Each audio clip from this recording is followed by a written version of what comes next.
la dernière vidéo que je vous ai présentée, où je vous lisais un passage du livre du prophète Ésaïe, au chapitre 9, un livre qui date du 8e siècle avant Jésus-Christ. Je vous avais donc lu cet extrait du chapitre 9 qui nous parle d'une grande lumière et qui commence en nous disant: «Le peuple qui marche dans les ténèbres voit une grande lumière».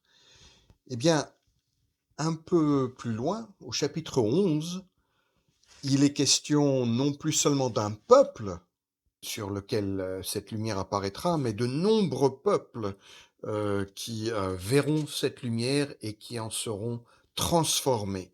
Il s'agit toujours de prophéties concernant la venue d'un roi différent de tous ceux qui ont existé avant lui, un Messie, un envoyé de Dieu spécial qui est oint par Dieu et qui est rempli de son esprit et qui gouvernera avec justice, autorité, non seulement un pays, un peuple, mais toutes les nations de la terre.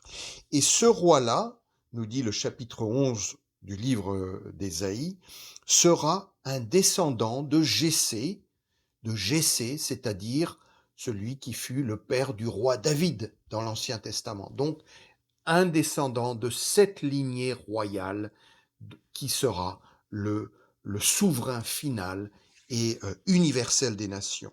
Écoutez avec moi ce que dit ce chapitre 11. Puis un rameau sortira du tronc de Jessé, et le rejeton de ses racines fructifiera.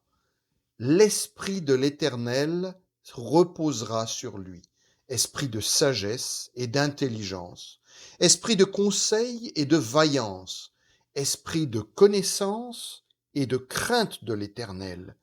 Il respirera dans la crainte de l'Éternel. Il ne jugera pas sur l'apparence, il n'arbitrera pas sur un oui-dire, mais il jugera les pauvres avec justice.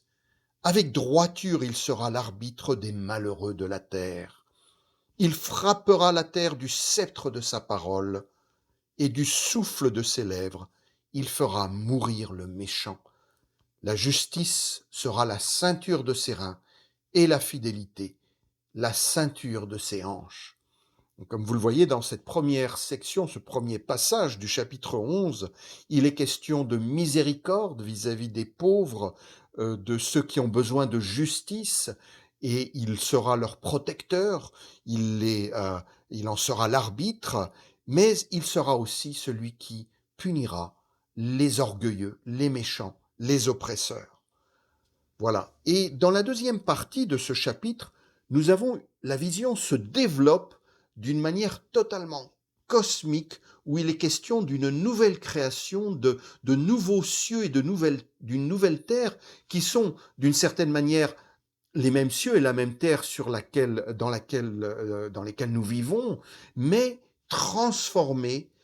Ils ont été épurés, purifiés de toute trace de mal, d'oppression, de violence, au point que les animaux sauvages et les animaux domestiques, les petits-enfants et les serpents vivent ensemble dans une paix, une harmonie que rien ne peut déformer, détruire, anéantir. C'est une prophétie qui nous projette vers le monde à venir, celui justement que cet envoyé de Dieu, ce Messie, instaurera.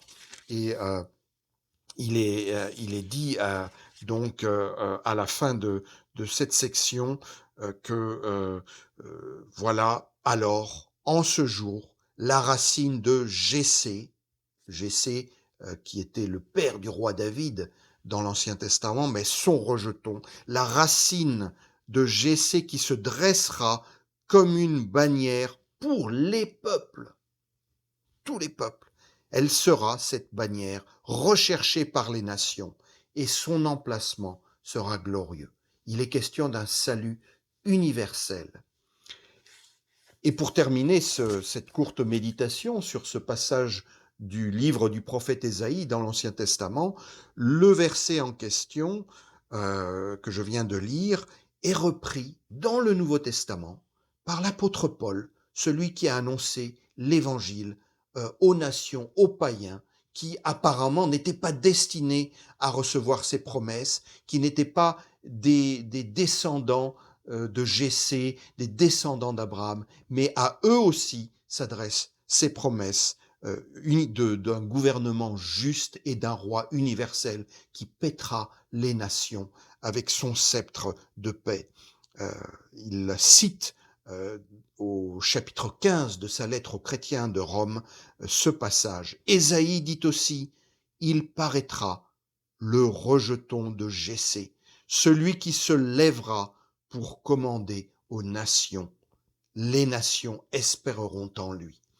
Et l'apôtre Paul termine avec une merveilleuse bénédiction pour tous ceux qui croiront dans ce Messie, ce Sauveur. Il dit que le Dieu de l'espérance vous remplisse de toute joie et de toute paix dans la foi pour que vous abondiez en espérance par la puissance du Saint-Esprit.